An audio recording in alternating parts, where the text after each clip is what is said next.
Hello, and welcome to another episode of BrettCasts Let's Read.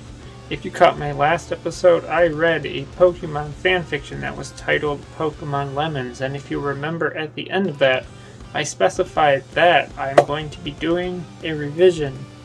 So I'm going to be in this episode reading that same story, but the difference is that this version of the story is going to be the version that has undergone heavy revisions by me.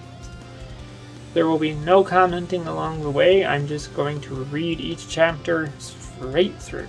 Chapter 1 is titled Delphox x Greninja, third person POV. It was a cold and dark Christmas Eve night in Poketown.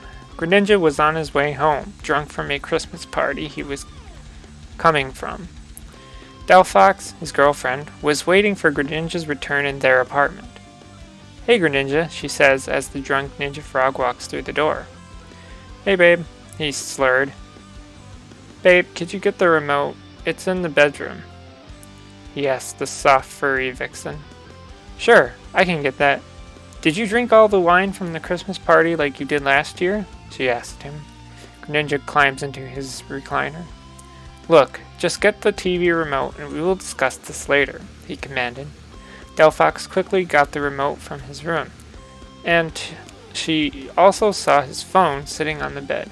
Curious, she opened his messenger and to her surprise she found a shocking conversation. Chestnut: "Hey Greninja, what are you planning tonight?" Greninja: "Oh, nothing much, just gonna ask Delphox to babysit me tonight."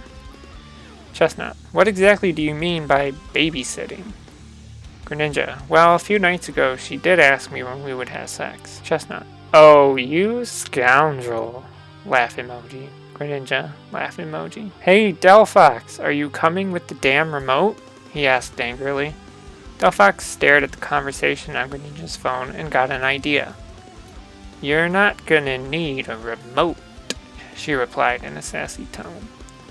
"What do you mean I'm not going to need the remote? How else am I going to turn on the TV?" he asked.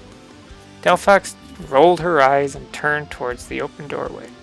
"Just get in here," she commanded.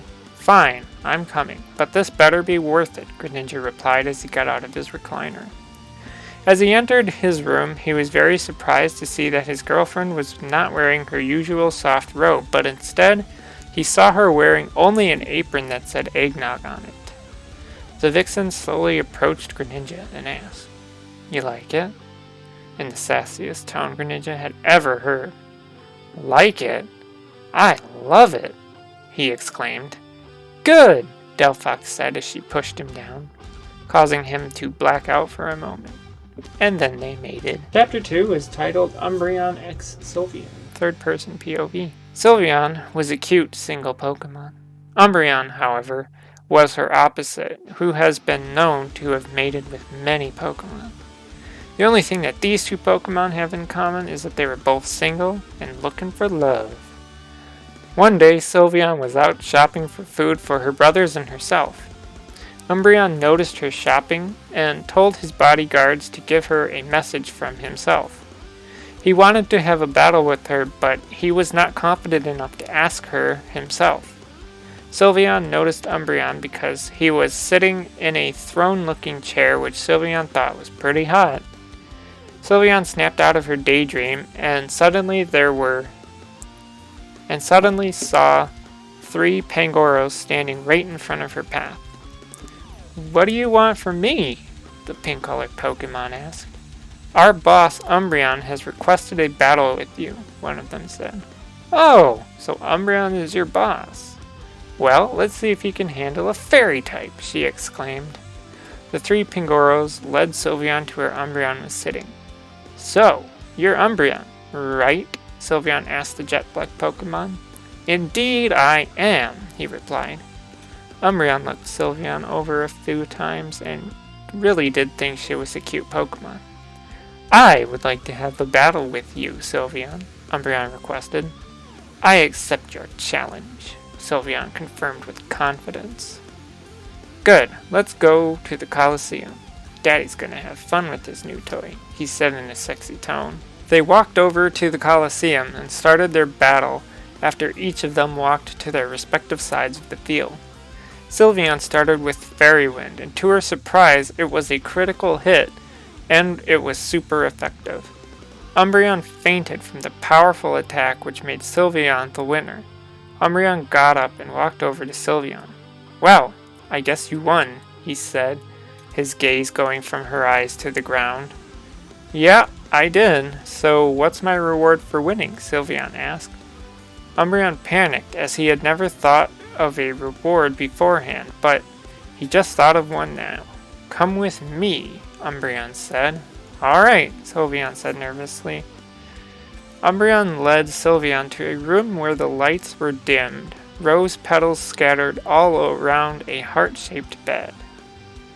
Umbreon motioned to Sylveon to get on the bed, and she did. The two started to make out, and this made Sylveon feel so many feelings that she had never experienced before.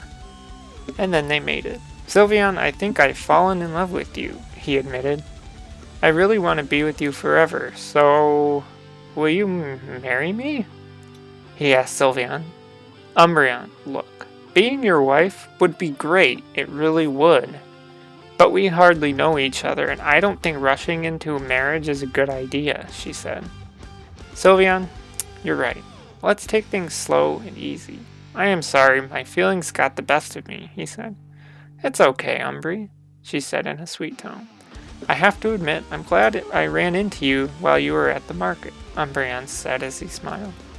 "Oh my, Arceus, I forgot the food for my brothers and I," she panicked, yelling. "It's okay, I'll take care of it," Umbreon said. He turned to another of his bodyguards. "Herdier, my man, fetch me the biggest feast and send it to this fine lady's home." Chapter 3 is titled Reshiram x Zekrom Part 1. Calming flute music.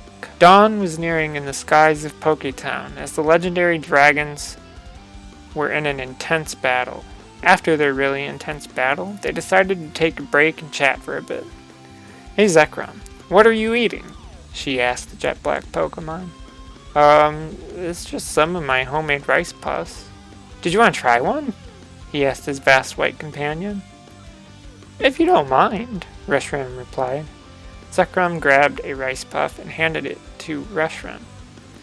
The thought of sharing something he made himself with the Pokemon he liked a lot caused him to blush a bit, and he knew that Reshiram had noticed this. It made Zekrom wonder if Reshiram thought he was in love with her. He never had the confidence to ask, but this seemed like the perfect moment to ask. However, before he could, Reshiram asked Zekrom. Zekrom?" she asked nervously. "What is it, Resh?" he replied, which gave Reshiram the confidence to follow through with her question. "Zekrom, for all these years we have known each other, we have been good friends. And I thought that for the longest time we would only be friends," Reshiram said. Zekrom turned and looked at her.